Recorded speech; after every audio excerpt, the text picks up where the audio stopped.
Ciao amici, I'm Master Leo Spizzirri, and today I want to discuss mozzarella. One of the comments that I get a lot on the Blackstone network is specifically why I choose to use mozzarella that's in a piece or a block rather than store-bought shred. And talking with my guys here on set, we figured what a better way than to show you specifically why by doing a side-by-side comparison. So let's put it to the test. The rest, the best, the test. I'm not doing this, guys. I'm not rhyming it. Let's make some pizzas and compare mozzarella.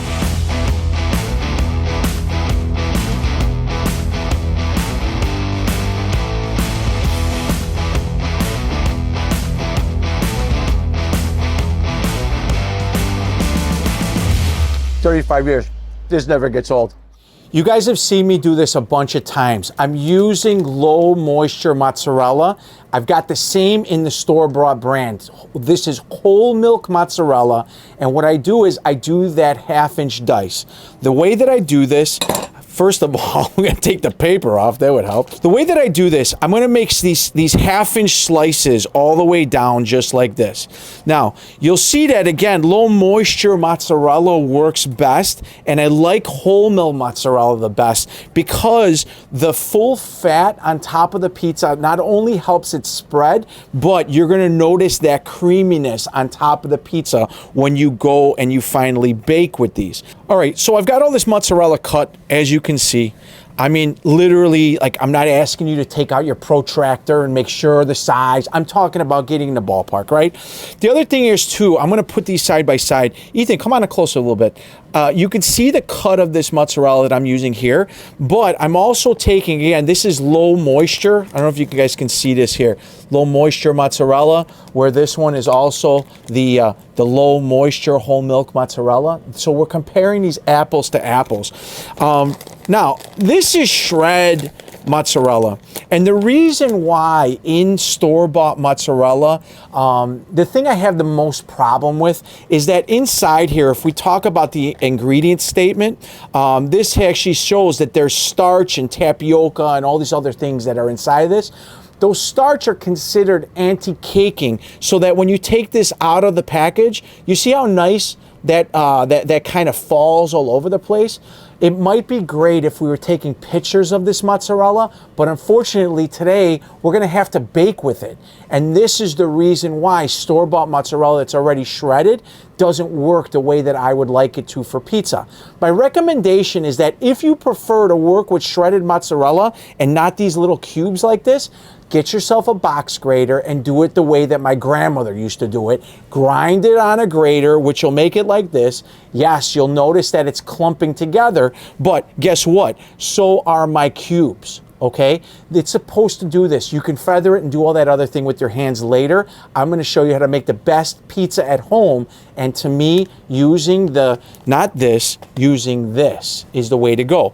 But I'm not trying to be jaded, or I'm not trying to lead you to one direction or another. I'm gonna go ahead and I'm gonna make this in front of you. The dough that I'm using today is my Neapolitan dough. And if you haven't seen the video on how to make this dough, go back to the Blackstone YouTube channel and you'll be able to see the full recipe and the instructions there.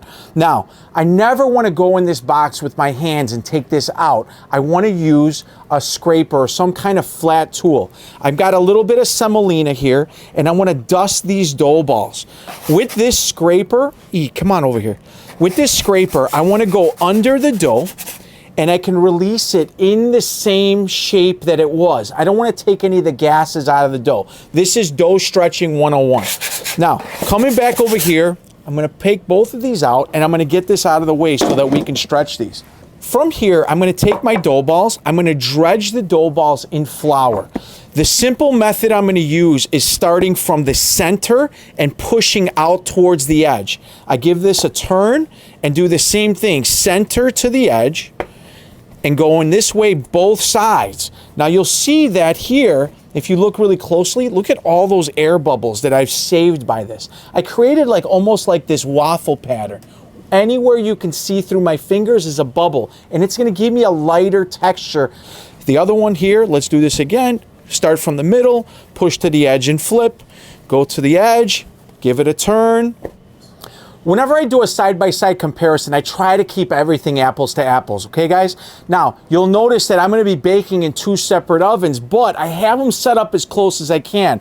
This is the Blackstone Select Oven, and this is the Blackstone Outdoor Pizza Oven. I have them set up with only the bottom burner working. I'm gonna get a little sauce, and not for nothing, yesterday I watched CJ make this sauce for me. Literally, there was more sauce outside of the bowl than in the bowl. I was showing my daughter what not to do. Yeah, sure. She wasn't even around. Anyways, these were whole peeled tomatoes that CJ smashed by hand. All that's in this sauce is just a little bit of sea salt. And if you watch the video on how to make my Neapolitan pizza sauce, this is that recipe. I also put some love in there as well. Don't forget about that. I believe, guys, I watched him wash his hands. Not that you're here to eat these, enjoy them with us, but I just know that CJ sometimes has a tendency to not wash his hands. Maybe I don't want to say that on camera, but I've seen him around, and it's the reality of what we deal with, guys.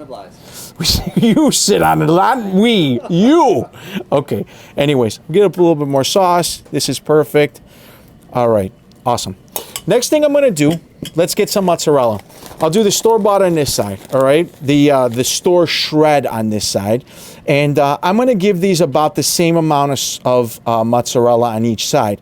Now, if I was to use this entire bag is 8 ounces, where this entire block was 16 ounces. I'm gonna figure that this is about half of this bag. Maybe we'll put a little bit more. Now that's looking like half. Yeah, we're about 4 ounces maybe. And then let's take about a quarter of this mozzarella here, and let's just go around like this. You'll be able to see when this melts, this looks like it's scant, right? Meaning that it looks like there's not a lot of mozzarella here because you can see so much of the sauce peeking through. But I promise you, by the time this melts, they'll be at the same spot. Now, I'm gonna get a pizza peel. This is the Blackstone pizza peel, the perforated one. The biggest piece here that I wanna make sure is that I don't get any mozzarella underneath the pizza dough. There's plenty of flour underneath here. To help me with launching this pizza, I wanna make sure that the pizza is up to the edge here. Can you see right here on the edge? I wanna make sure that this comes up close to here so that it's got less distance to travel when I launch, okay? I'm gonna go into this oven first. I'm gonna stop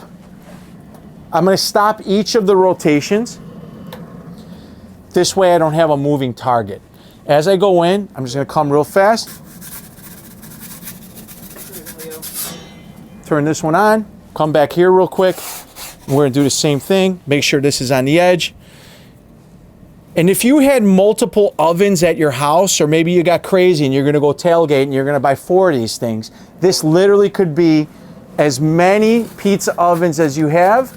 This is the number of pizzas that you can make at a time. It's a no-brainer. Right, CJ? Right. Got it. So what I want to show is the difference between the 2 mozzarellas as they're baking. You'll notice that on this pizza, the crust is now set. It's getting all beautiful and bubbly on the edges, but look at the way the cheese is melted, how it's already becoming almost soupy, and then it has this kind of plastic look to it, which is because of the starch I was telling you about. This one here is going, and I'm looking at this now, where those cubes are. The whole point of the cubed mozzarella is that it's actually going to extend the bake time a little bit. You can see that they're just starting to melt and they're getting soft, but it's taking longer for it to cook, meaning that this pizza will end up with a crispier base if we baked it all the way through. Now, maybe for the video, we should say, when does the cheese look like it's done and then pull them?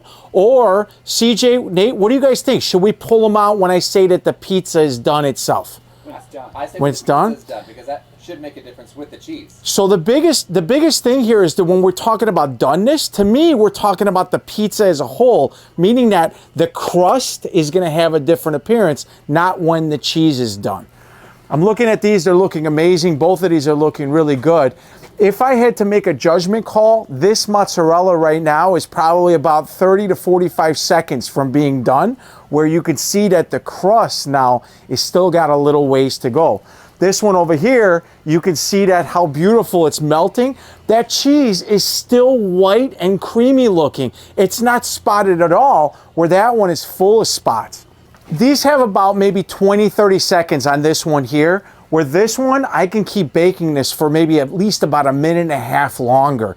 The difference, again, is gonna be when that pizza is truly done in my eyes to having to pull this because of it's gonna be too dark on top. Ethan, you ready? Come on close. I'm gonna come underneath just like this. Follow me. How does that look? Good. Yeah, because you're used to eating pizzas from Chuck E. Cheese. That's why. You know what? I don't really like your tone, Leo.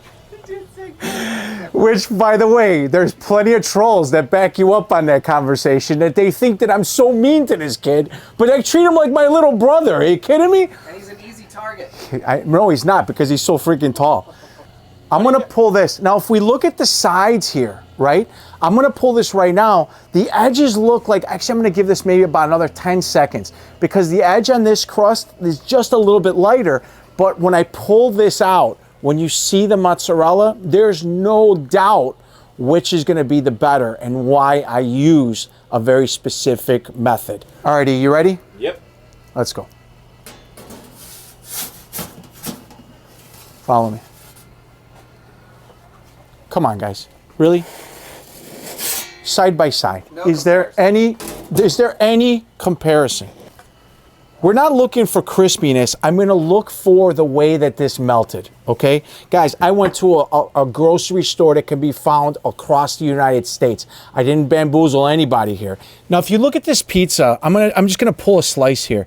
Yes, right now you see the cheese pull, right? But try to rewarm this later. This whole slice of pizza here is gonna pull off that cheese like it's a piece of plastic. The bake on these is done great. They look the same. Let me pull. I gotta tell you, that one looks pretty decent, bro. I mean, look at this cheese pull, however. You just saw the way that pulled. Never mind. Look at the difference. Are you serious? I can stand on a ladder right now. The bottoms, you can see, guys, I went apples to apples as close as I could. These are so close, okay? However, is there any comparison on the way the cheese melted on these? I'm gonna let you choose on your own. Maybe even comment below at which one you'd rather have. I'm gonna go ahead and pick my favorite, which is this one here. Guys, my name is Maestro Leo Spizzirri. Welcome to my show. Please comment below on which one you like the best, and I hope that you change the way you buy your mozzarella in the future. I can't wait to see you all soon. Ciao, amici.